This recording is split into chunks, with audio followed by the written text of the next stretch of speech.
Gracias amigos por acompañarnos en una nueva entrega de El Mundo en 7 días aquí en FM Mundo Live, en señal abierta por YouTube al mundo entero, en el territorio ecuatoriano en 98.1 FM y recorriendo el mundo también en nuestro portal web www.fmmundo.com. Hoy varios temas importantes que estaremos abordando aquí en nuestra entrega del Mundo en 7 días en FM Mundo Live. Gracias por seguirse suscribiendo a nuestro canal y por seguirse sumando a esta tremenda audiencia. Hoy hablamos sobre lo que ha ocurrido en el proceso olímpico, este proceso en el cual muchos se quejan de estarse subiendo al trencito de la victoria, otros dicen no, es merecido, otros dicen no, el triunfo es de todos, otros no, el triunfo es solo mío. En fin, estaremos hablando de esto y más hoy con nuestro compañero y amigo Eduardo Andino para hacer un análisis de lo que ocurre con el tema olímpico y además revisando la información más destacada de nuestro país y el mundo. Empezamos contándoles que este jueves el gobierno nacional ecuatoriano presentó el Plan Integral de Respuesta a COVID-19 denominado Fénix, el cual consiste en una nueva fase del proceso de inmunización, una vez que se ha llegado ya al 52% de la población total del Ecuador con la primera dosis y al 70% de la población mayor de 16 años. La ministra de Salud, Jimena Garzón, dijo que este proyecto implica el inicio de un plan de control epidemiológico integral que está fundado en 10 pilares. Agregó que se ejecutará en coordinación, seguimiento, apoyo operativo y aspectos logísticos de las Fuerzas Armadas. Por su parte, el jefe de Estado, Guillermo Lasso, indicó que en el país se ejecutan varias acciones en cooperación con las universidades y sector privado para garantizar la inoculación a los ciudadanos y generar la reactivación económica. También precisó que Ecuador tiene la tasa de vacunación más alta del mundo por cada 100.000 habitantes. Por otra parte, los presidentes de Ecuador y Rusia, Guillermo Lasso y Vladimir Putin, manifestaron el interés mutuo, esto por establecer una planta de fabricación de la vacuna Sputnik 5 y Sputnik Light para contrarrestar la pandemia de COVID-19. Así lo informó el presidente Lasso a través de su cuenta de Twitter. Los mandatarios también conversaron sobre proyectos ferroviarios, de energía y de inversión petrolera. Y Lasso agregó que se retomará el trabajo para tener un acuerdo de libre comercio con Rusia y la Comunidad Económica Euroasiática. En tanto que el gobierno de Chile anunció este jueves que a partir del próximo 11 de agosto iniciará un programa de dosis de refuerzo en la vacunación contra coronavirus utilizando la vacuna de AstraZeneca para todas las personas mayores de 55 años que ya completaron su inoculación con CoronaVac.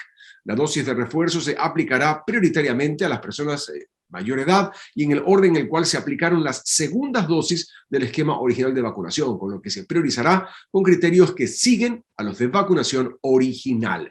Nosotros vamos a hacer una pausa y regresamos ya para compartir un análisis a fondo con Eduardo Andino en torno al tema olímpico ecuatoriano.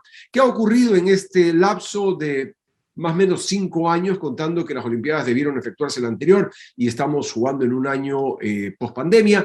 ¿Qué ha ocurrido con el esquema olímpico ecuatoriano, con nuestros medallistas? Hoy tenemos medallistas, ya no hay solo uno, hay medallistas ecuatorianos. ¿Qué ha ocurrido con ellos? ¿Estamos trepados en el trencito de la victoria? ¿Se los ha apoyado o solamente estamos para la foto? Bueno, lo hablamos con Eduardo Andino de inmediato aquí en El Mundo en 7 días en FM Mundo Live. Si ves que alguien no respeta el distanciamiento ni usa la mascarilla, díselo. Usamos tapabocas, pero no para quedarnos callados. No te confíes. El estado de excepción terminó, pero la pandemia sigue. Alcaldía de Guayaquil. Autorización número 0290. CNE, Elecciones Generales 2021. Continuamos con más. Esto es El Mundo en 7 días en FM Mundo Live, al aire en territorio ecuatoriano 98.1. Hacemos contacto ya con nuestro buen amigo Eduardo Andino, voz calificada en materia deportiva, para hacer un análisis a la locomotora del deporte olímpico. Durante 4 y voy a decir 5 años, porque este año hubo un año extra de preparación a los Olímpicos. Yo no oía mucho las conversaciones, te digo, oye, mira, sí, he visto en halterofilia cómo estamos. No, yo no oía conversaciones, oye, mira, y en los 100 metros planos, no.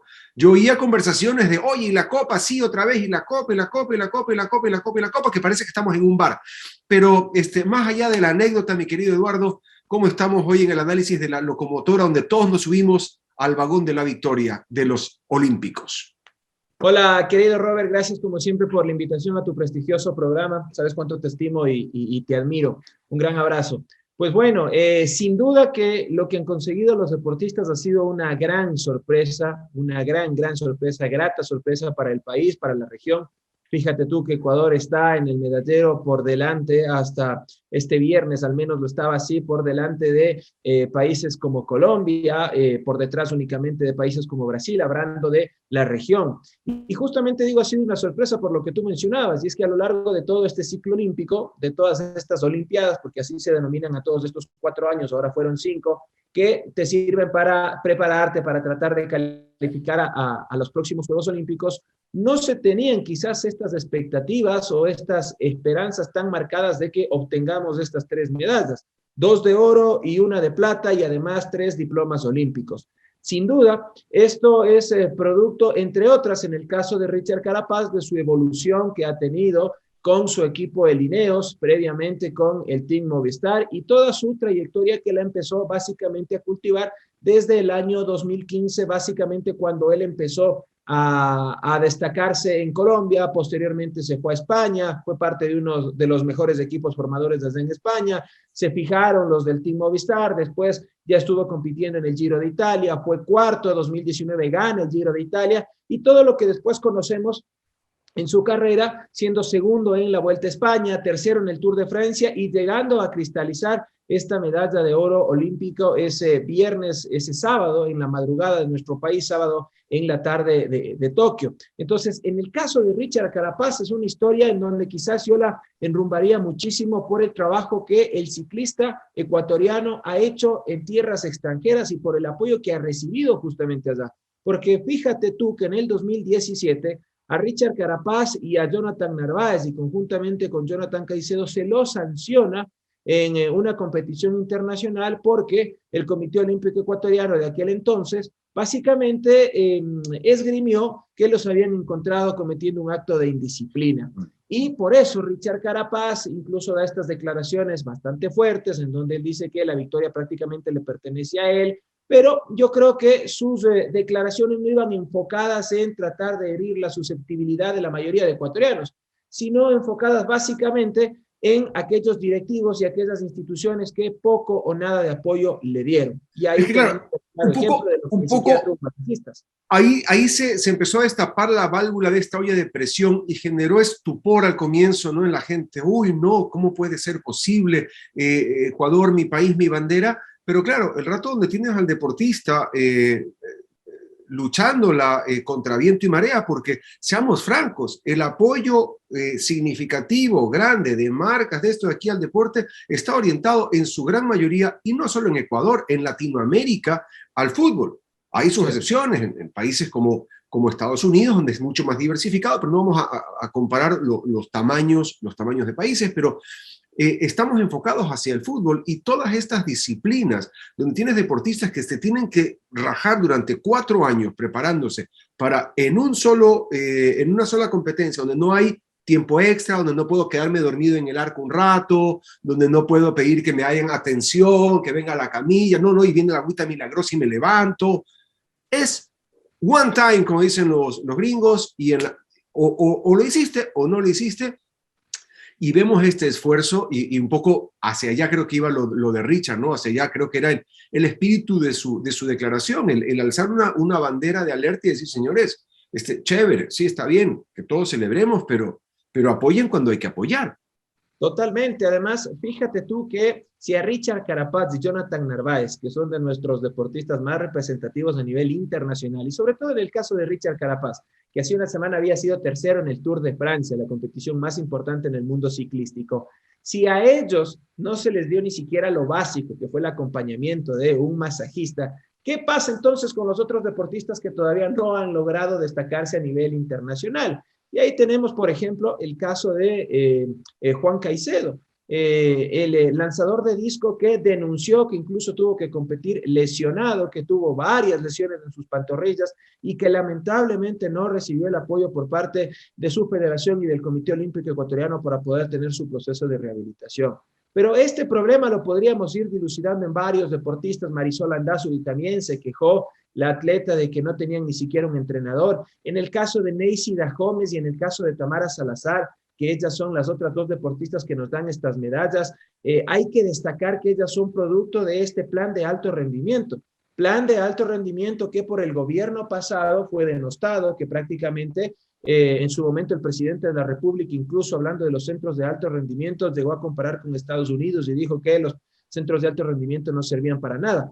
Es verdad que quizás hubo determinados errores que hay que corregir en ese plan de alto rendimiento, en esos centros de alto rendimiento que quizás, por ejemplo, fueron construidos en lugares demasiado lejanos para los deportistas y que después se convirtieron en algunos casos en elefantes blancos. Pero no se puede decir de manera general que el plan de alto rendimiento o que los centros de alto rendimiento han sido totalmente negativos, porque justamente el objetivo de estos centros de alto rendimiento era potenciar a los deportistas en varias aristas, las aristas deportivas, las aristas psicológicas, el acompañamiento científico, incluso para ir descubriendo nuevas maneras de potenciar sus habilidades, entre otras.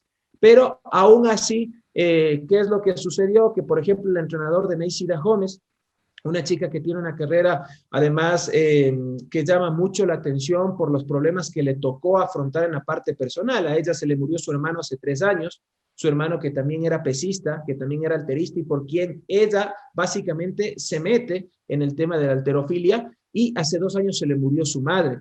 Y una situación económica que, como la mayoría de los deportistas, no era la mejor. Pero en el caso de ella, su entrenador Walter Llarena conversaba con los medios de comunicación y lamentablemente ni siquiera pudo viajar con el equipo.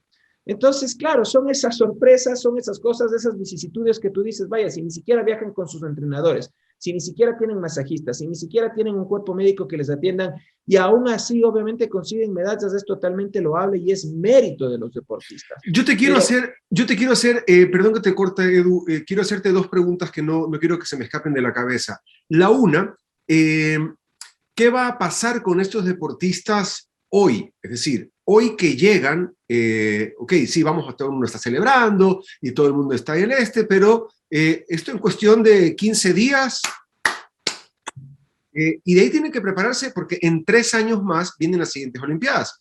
¿Qué es lo que tú crees que debe ocurrir en torno a eso? Y la otra inquietud que tengo, que va de la mano en el día a día, ¿cómo se mantienen estos deportistas? Es decir, en el caso del fútbol, tú ves que reciben un sueldo. En el caso de una persona que corre los 100 metros planos, los que hacen halterofilia, ¿de dónde generan ingresos para su subsistencia, para la cotidianidad?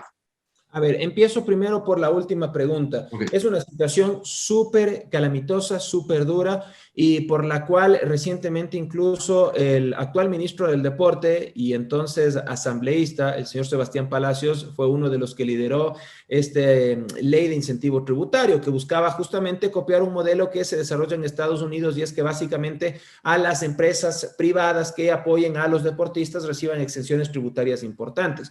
¿Por qué se buscaba fortalecer esto? Porque las fuentes de financiamiento de los deportistas de alto rendimiento, entre otras, van de quienes están en el plan de alto rendimiento. Hay determinadas escalas que van recibiendo determinados sueldos de acuerdo a la escala en la cual están. Este rato los números exactos no tengo en cuáles son las escalas, pero van recibiendo determinados porcentajes, ¿no? Sin embargo, esto muchas veces resulta ser ínfimo.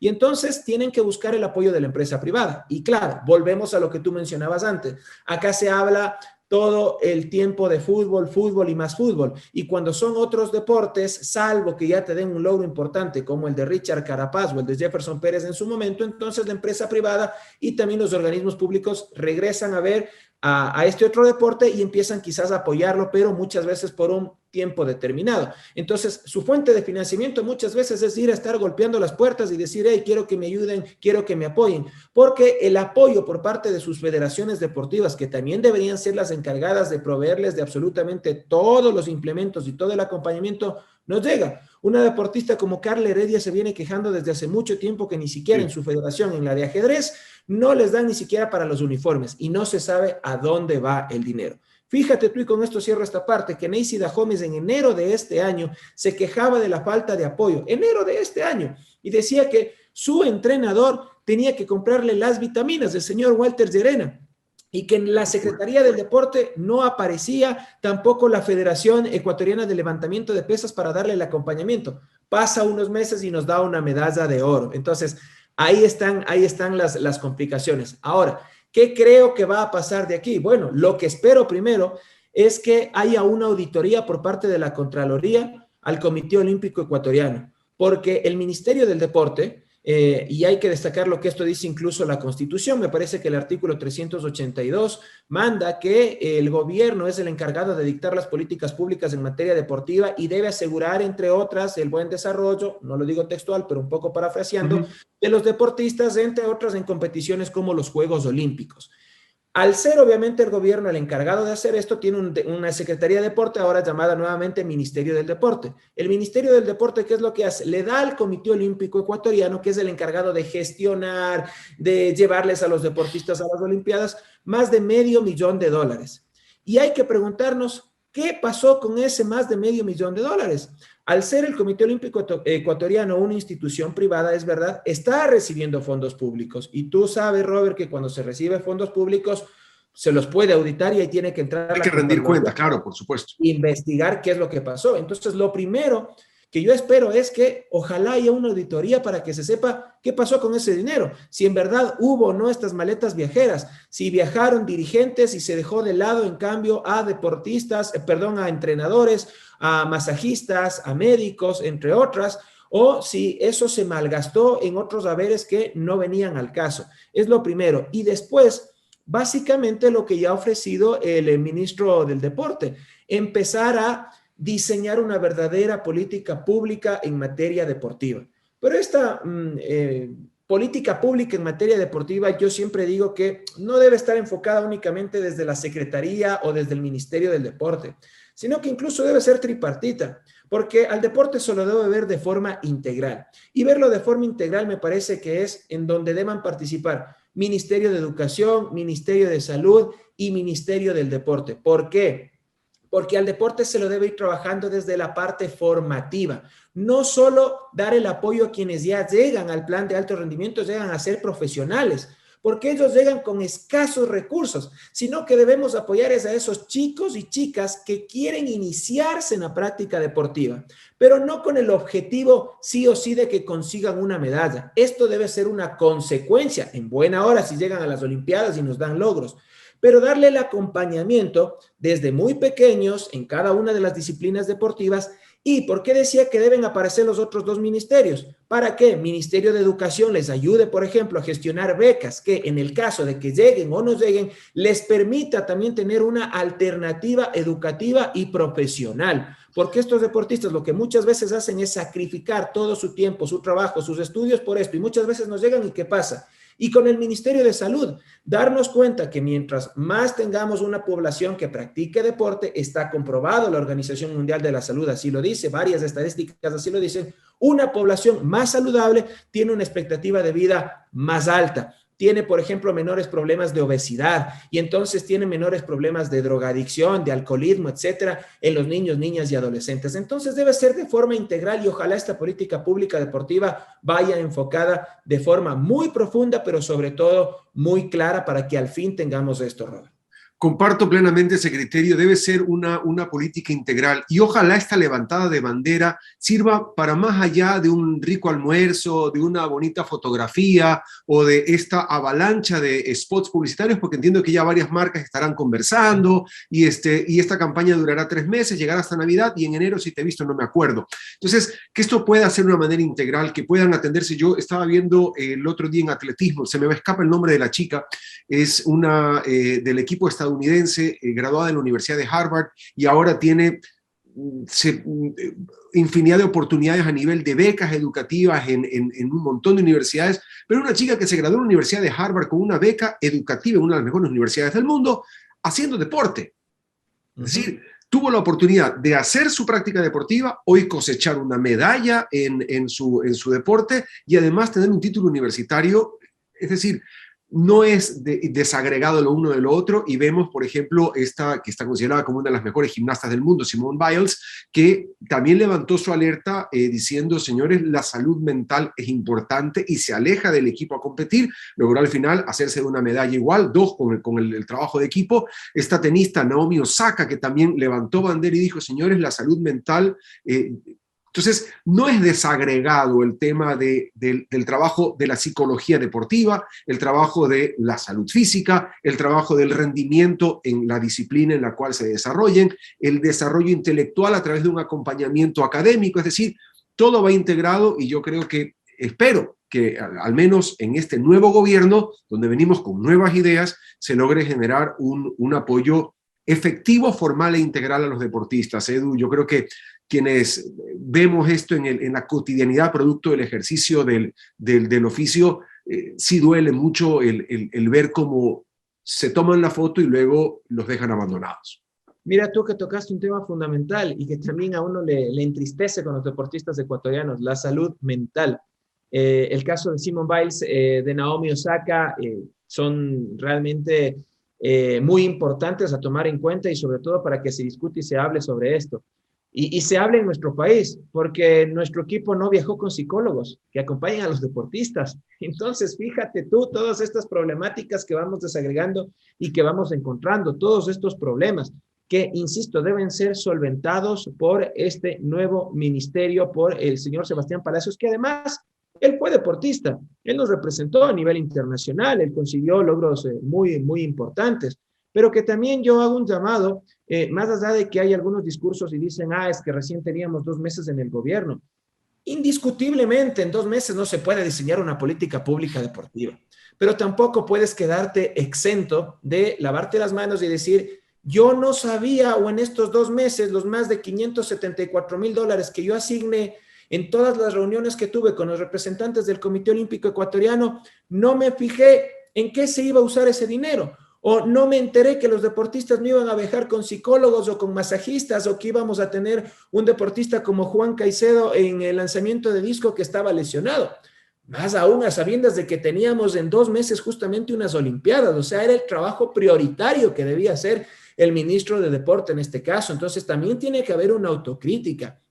También tiene que haber un mea culpa por parte del Ministerio del Deporte. Reitero, buscar esa auditoría con el Comité Olímpico Ecuatoriano. El Comité Olímpico Ecuatoriano debe sincerarse. Las federaciones deportivas, ocultar en qué se está gastando el dinero. El Ministerio del Deporte, desgraciadamente, y esto hay que decirlo, en el gobierno pasado empezó año tras año a reducir su presupuesto. Año tras año se redujo el presupuesto en materia deportiva. Esto se ve ejemplificado incluso en que para el presidente Moreno, como no era tan importante el tema deportivo, redujo el rango de ministerio a Secretaría de Estado, y ahora el presupuesto del Ministerio del Deporte para este año está en $67.3 millones. De estos 67.3 millones de dólares, 51 millones son transferidos a los organismos deportivos y 8 millones tengo entendido que son para el plan de alto rendimiento. Entonces, habrá que buscar la manera también de repotenciar económicamente al Ministerio del Deporte para que esos recursos lleguen a los deportistas. Y además, saber qué es lo que va a pasar con 2 de los 4 centros de alto rendimiento que están en liquidación.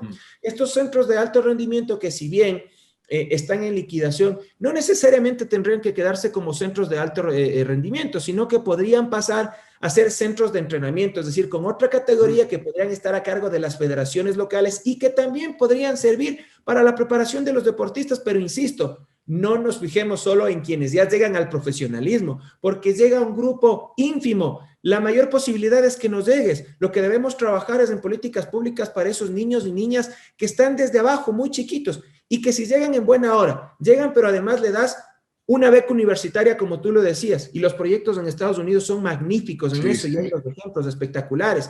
Pero si no llega a ser deportista profesional, tiene otra salida, porque tiene también una profesión, y de esa manera también va a ser parte de la población económicamente activa. Totalmente de acuerdo. va a servirle, ¿no? Mi querido Edu, el tiempo nos ha comido, nos hemos extendido incluso un poco en esta jornada, pero te agradezco mucho, criterios válidos e insisto, esperemos que esta bandera de alerta no sea solamente para la foto y para el susto del día, sino para efectivamente hacer un cambio significativo en las políticas públicas y en favor del apoyo al deporte de nuestro país. Te mando un abrazo, Edu, muchísimas gracias como siempre. Un abrazo, Robert, y siempre un honor estar en tu programa. Cuídate mucho. Chao. Si ves que alguien no se lava las manos al llegar de la calle, díselo. Pídele que se las lave. Usamos tapabocas, pero no para quedarnos callados. No te confíes. El estado de excepción terminó, pero la pandemia sigue. Alcaldía de Guayaquil. Autorización número 0289. CNE, Elecciones Generales 2021. Muy bien, continuamos informando. Esto es El Mundo en 7 días aquí en FM Mundo Live. Este miércoles en el Palacio de Gobierno se llevó a cabo una reunión para revisar la agenda 2021-2022 de la Comunidad Andina de Naciones bajo la conducción del Ecuador. El presidente Lasso indicó que el encuentro tuvo la finalidad de impulsar acciones a favor de la recuperación económica post-pandemia, para lo cual se conformará un comité de trabajo que incentive la oportunidad de desarrollo de relaciones internacionales de la CAN, la promoción del turismo regional y el fortalecimiento del arte y la cultura de los países miembros. Por su parte, el secretario general de la CAN, Jorge Hernando Pedraza, expresó su inquebrantable voluntad personal e institucional para hacer el apoyo permanente de los planes trazados, bajo el liderazgo de Guillermo Lasso como presidente pro tempore de la comunidad. En la madrugada de este miércoles, la Policía Nacional realizó un operativo para detectar armas y otros objetos prohibidos en el interior del Centro de Rehabilitación Social, El Rodeo, en Portoviejo. En la intervención, agentes decomisaron 28 armas cortopunzantes, 2 armas de fuego tipo revólver, 3 municiones calibre 38 milímetros y 22 teléfonos celulares. Los controles buscan prevenir incidentes como los suscitados ya en otras cárceles del país. En tanto que este jueves el Banco Central de Venezuela anunció que eliminará a partir de octubre 6 ceros a su moneda, el bolívar, en medio de una alta inflación que la despojó de su valor, dando paso al uso generalizado del dólar. También anunció un nuevo cono monetario. Se trata de la tercera reconversión en Venezuela en 13 años, debido a que el fallecido presidente Hugo Chávez eliminó en el 2008 3 ceros de la moneda. Su sucesor, Nicolás Maduro, hizo lo mismo en agosto del 2018 y suprimió 5 ceros. En total se han eliminado ya, con 14 ceros al bolívar durante los gobiernos chavistas. Nosotros llegamos con esta entrega informativa hasta acá. Soy Roberto Rodríguez, gracias por acompañarnos. Mi cuenta en Twitter, @RobertoEcuador, en el mundo entero, en FM Mundo Live con El Mundo en 7 días y a través de nuestra señal abierta en el territorio ecuatoriano en 98.1 FM. Que la pasen bien, que tengan una excelente jornada. Conmigo será hasta la próxima.